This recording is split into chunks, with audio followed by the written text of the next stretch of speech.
El Centro Guernica 37 es una organización, como dice su página, sin ánimo de lucro, que promueve la rendición de cuentas por las violaciones de los derechos humanos y otros actos atroces con el fin de empoderar a las personas para que denuncien las irregularidades y defiendan sus derechos.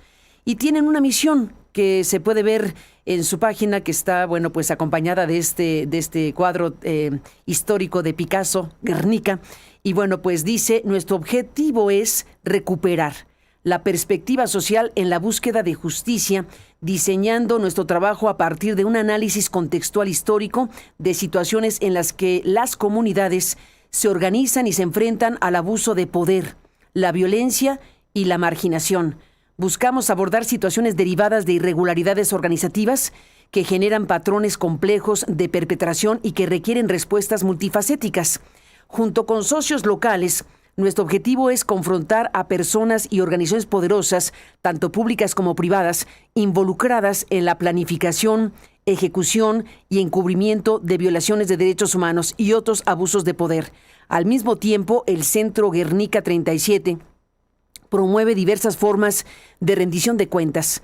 Además de frenar las acciones ilegales, buscamos impulsar cambios correctivos y preventivos para evitar su repetición. Y tiene una parte donde Guernica 37, el Centro G37, anuncia y habla de su visión. Está compuesto por un grupo de profesionales, activistas y académicos con trayectorias diversas y décadas de experiencia en el ámbito de rendición de cuentas que comparten una percepción común. El discurso sobre la rendición de cuentas está bien desarrollado y encarna reivindicaciones nobles, pero los resultados son escasos y las victorias legales a menudo están desconectadas de un camino significativo en la vida de las personas que exigen justicia. En consecuencia, nos esforzamos por revitalizar la rendición de cuentas en materia de derechos humanos como un mecanismo útil que puede impactar la vida de quienes poseen derechos y de quienes los reclaman. El Centro G37 apoyará las demandas focales de justicia mediante enfoques personalizados que combinan conocimientos y prácticas especializadas en diversas disciplinas y ámbitos geográficos para empoderar a las personas con las que trabajamos a seguir ejerciendo sus derechos y luchando por lo que es justo y equitativo.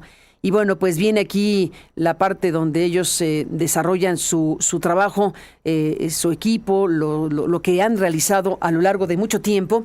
Y yo doy este contexto para dar pie y saludar a Almudena Bernabeu. Almudena, junto con Michael Reed, son los codirectores de Guernica 37. Y pues me gusta la frase con la que tienen su portada en su sitio, que se puede leer de esta manera: repensar la justicia para transformar la vida de las personas. Y dentro de las cosas que Guernica 37 hace, está el trabajo de la prensa. Está el trabajo de los derechos, las libertades, tanto de la sociedad para estar informada, como de los periodistas y las personas que nos dedicamos a la información, las noticias y las investigaciones. Y Guernica 37 tiene también foco puesto en esta parte de lo que significa los derechos y las libertades.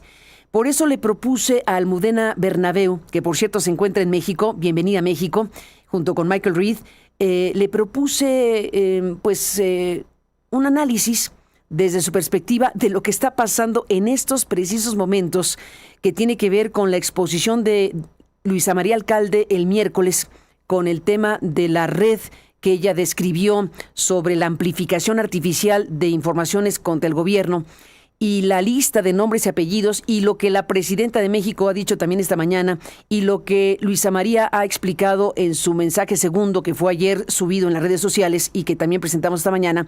¿Qué está viendo alguien que desde fuera, digámoslo así, porque conoce México y ha vivido México, pero lo ve desde otra perspectiva? ¿Qué estás viendo, Almudena Bernabeu, de toda esta discusión y debate que tiene lugar en México, detonada por la publicación de estas listas con nombres, apellidos de medios de comunicación y personas que nos dedicamos al tema de las noticias, la información y las investigaciones? Almudena, bienvenida, abogada, gracias por estar aquí esta mañana. Gracias, Carmen. Buenos días. Es un honor, como siempre. Muchísimas Y gracias. gracias por la presentación.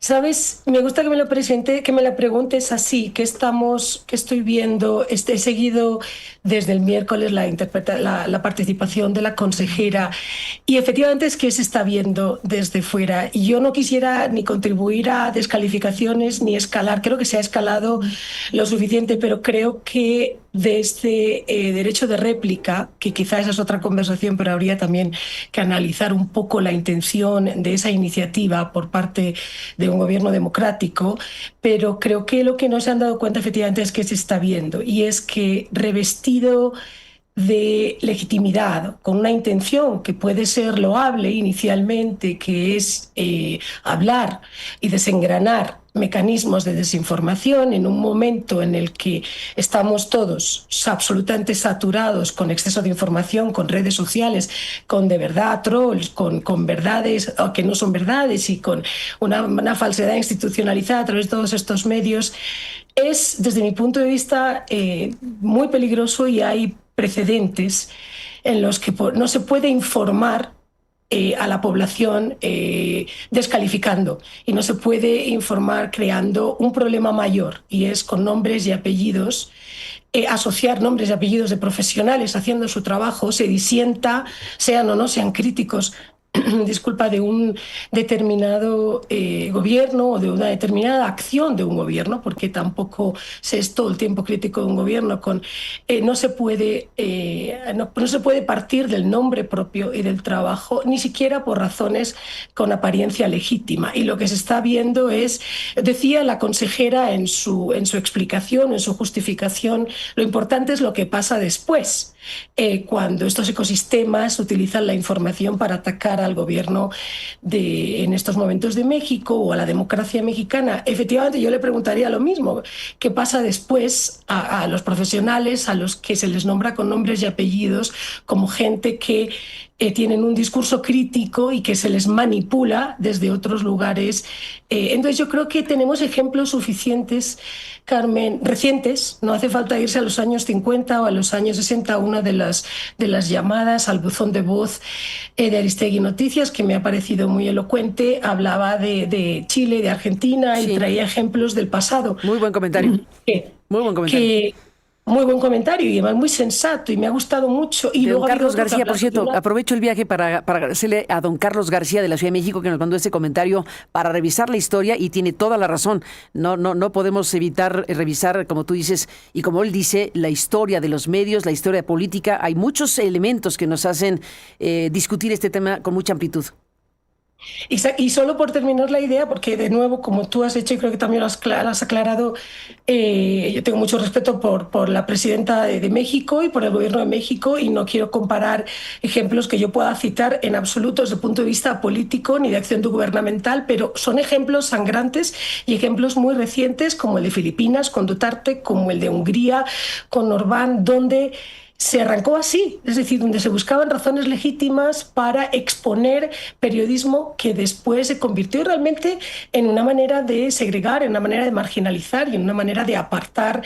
Y ha habido muchas iniciativas desde gobiernos democráticos legítimos, desde asociaciones de periodistas, que es un trabajo que está haciendo Guernica, para exponer los peligros de este tipo de decisiones o de este tipo de acciones, por mucho que vengan con el ánimo de informar a la ciudadanía, que yo no dudo, yo no tengo conocimiento ni me corresponde, no soy mexicana, cuestionar ni el amparo constitucional de la iniciativa del derecho de réplica ni su utilidad funcional. Pero había otro comentario, si me permite rescatar, que hablaba de una ciudadanía subestimada porque realmente no necesita una acción paternalista. Yo creo que también hay que escuchar eso con cuidado.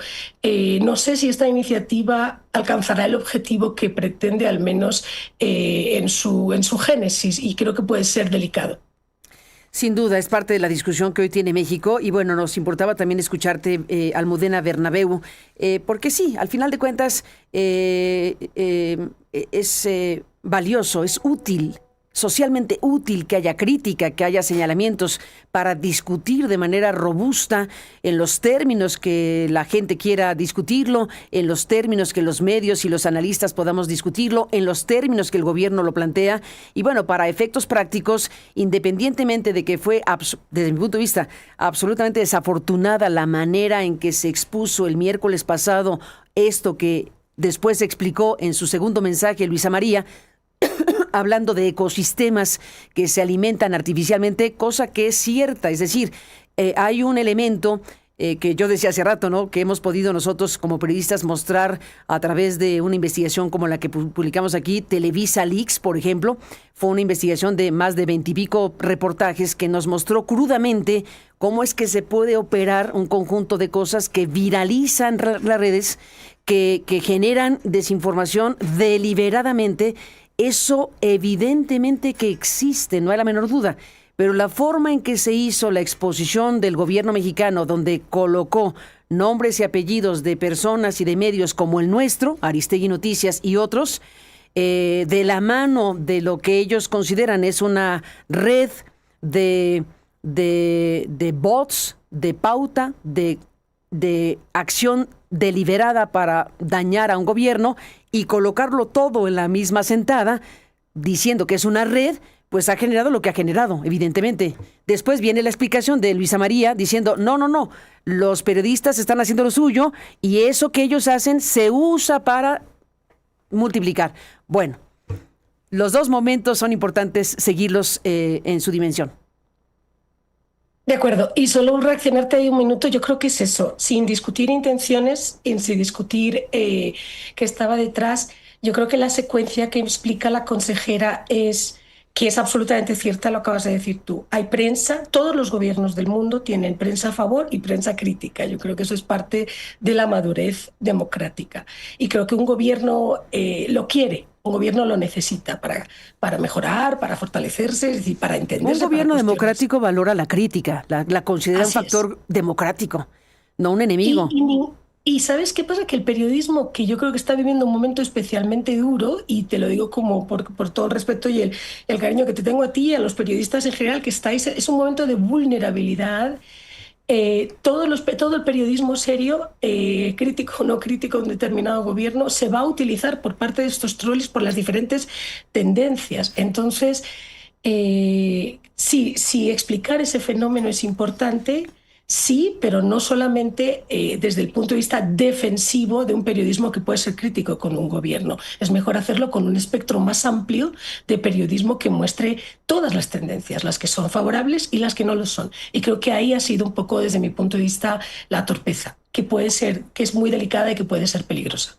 Ni más ni menos. Pues Almudena Bernabeu, te aprecio muchísimo que estés aquí. Bueno, bienvenida a México siempre, y pues el trabajo que ustedes realizan, que es muy relevante a favor de la justicia, de los derechos y de todo lo que ha significado Guernica 37. Así que una felicitación por tu trabajo y gracias por estar en México. Ya tendremos oportunidad de conversar en otro momento de algunas de las cuestiones que están ustedes desarrollando, y que ya en otro instante, cuando esté más perfilado el asunto, lo podremos comentar por acá. Pero por lo pronto, tu análisis y tu opinión es muy valioso y te lo apreciamos muchísimo. Almudena, hasta la próxima. Muchísimas gracias por el espacio. A ti, gracias por estar en el programa. Y bueno, pues Almudena Bernabeu analizando el tema de esta manera. Déjeme detener, antes de irnos con Anabel y con Maridalia, que estamos ya listos para hablar con ellas, pues es que no es cualquier cosa que la presidenta de la República hace ratito haya